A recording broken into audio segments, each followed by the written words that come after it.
The until now secret list of 59 immigrants' rights activists, journalists, and attorneys who are being tracked and monitored by border agents has infuriated civil liberties groups and prompted an inquiry by the U.S. Congress. The database was compiled by U.S. Customs and Border officials and obtained by NBC News. It contains names, photos, and other personal information. Photojournalist Ariana Dressler is one of those on the U.S. government's list. It was interesting, just the level of questioning. Like, you're being asked almost the same questions. You're giving the same answers. But it's like, can't you find out this information for yourself? Or why do you have to stop me and ask these questions?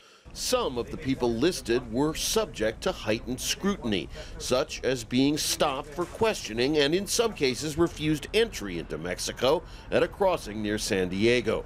Dressler says she was repeatedly stopped for questioning. And just asked me about what I was seeing on the ground, asked for all my personal information, my home address, who I was shooting for, who had I worked for. Wanted the editor's phone number, my email.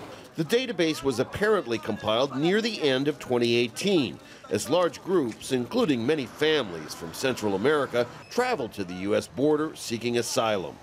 The U.S. Customs and Border Protection Agency issued a statement saying, in part, criminal events such as the breach of the border wall in San Diego are routinely monitored and investigated.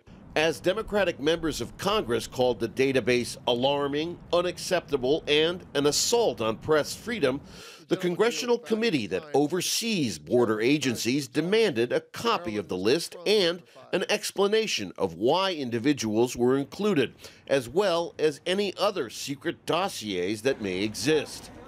The American Civil Liberties Union called the government's targeting of journalists and activists, quote, an outrageous violation of Americans' constitutional rights. The Department of Homeland Security's Inspector General will conduct an internal investigation into whether officials behind the database violated policies and the law. Rob Reynolds, Al Jazeera, Los Angeles.